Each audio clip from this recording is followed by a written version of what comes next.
आज हिमाचल प्रदेश में corona virus की स्थिति और सुधार हुआ है। पिछले कल 2 केसेस और जो अस्पताल से डिस्चार्ज हुए हैं।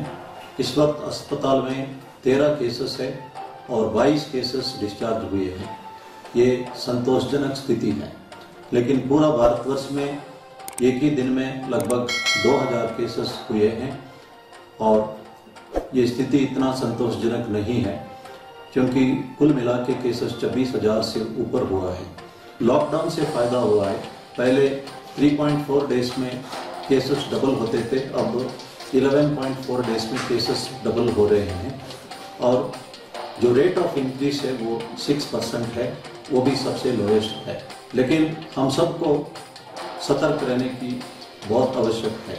इंटर डिस्ट्रिक्ट मूवमेंट के लिए आप परमिट SDM से ले सकते हैं, क्योंकि इंटर डिस्ट्रिक्ट और इंटर स्टेट मूवमेंट जो है भारत सरकार ने बैन किया हुआ है और जो हिमाचल से बाहर रहते हैं वे भी कंसर्न डिप्टी कमिश्नर से ई-पासेस ले सकते हैं और अपना अरेंजमेंट करके हिमाचल वापस लौट सकते हैं। जो कर्फ्यू रिलैक्सेशन आवर्स दिया है उसका बढ़ाया गया है। उसका ये मतलब नहीं है कि आप लगातार 4 घंटा बाहर ही रहना है, अपना काम पूरा होते ही वापस लौटना है।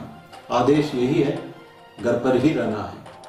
और जो सीनियर सिटीजन्स है उनका भी भारत सरकार ने आदेश दिया घर के अंदर ही रहे और जैसे अर्ली मॉर्निंग वॉक के लिए छूट दी गई है, लेकिन जिनको मेडिकल एडवाइस दिया वही बाहर निकले, जो सीनियर सिटीजन्स, और बाकी सीनियर सिटीजन घर के अंदर ही रहना उचित रहेगा। ये भारत सरकार का आदेश भी है।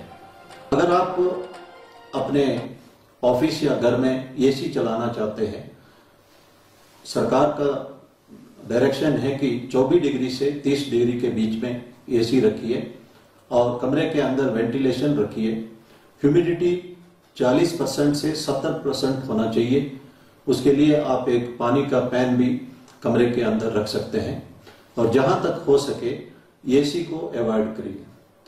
और जो क्वारंटाइन जिन्होंने कंप्लीट किया है वे सतर्क रहने की आवश्यकता है, क्योंकि पॉजिटिव केसेस में भी नेगेटिव होने के उपरांत फिर पॉजिटिव आ जाता है और जो केसेस नेगेटिव पाने के उपरांत फिर पॉजिटिव क्वारंटाइन में रहते वक्त भी हुआ है। इसलिए कुछ भी संभावना है, सतर्क रहना हम सबका फर्ज है। भारत सरकार ने बार्बर शॉप खोलने की इजाजत नहीं दी है। मध्य प्रदेश में एक बार्बर ने अपना शॉप खोली और 6 लोगों को संक्रमित किया है। इसलिए हम सबको भारत सरकार का इन आदेशों का पूर्ण रूप से पालना करना है।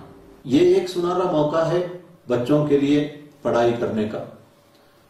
ये कहा जाता है कि opportunity and time if lost is lost for ever. समय और मौका खोना नहीं चाहिए। खासतौर पर जो बच्चे +2 में पढ़ते हैं उनके लिए सुनहरा मौका है। पेरेंट्स अगर हो सके तो बच्चों को पढ़ा सकते हैं, अगर नहीं पढ़ा सकते हैं तो कम से कम बच्चों को पढ़ाने के लिए एनकरेज कर सकते हैं। और ये भी कहा जाता है कि a student is judged not only by the company that he keeps but also by the company that he avoids। जो बुरी चीजों से दूर रहना जरूरी है। कुछ बच्चे ड्रग्स लेते हैं, शराब पीते हैं, सिगरेट पीते हैं, उनसे दूर रहना जरूरी है। और जो मेहनत और लगन में विश्वास करते हैं उन बच्चों के संपर्क में रहना भी जरूरी है। कहा जाता है कि ये burning tree can not only burn itself, it can burn the whole forest. It has to be isolated. A tree with fragrant flowers can send the fragrance across the forest। कुछ अच्छे बच्चे हैं, अपना कामयाबी हासिल करके पूरे समाज को अच्छा संदेश भी देते हैं। 2 रुमाल है, एक रुमाल में अगर हम लहसुन को बांधेंगे, दूसरे में गुलाब के पंखुड़ियों को बांधेंगे, इसका स्मेल अलग अलग होगा। एक को स्मेल को हम सह सकते हैं, दूसरा स्मेल हम नहीं सह पाएंगे। लेकिन दोष रुमाल का नहीं है, दोष संग का है।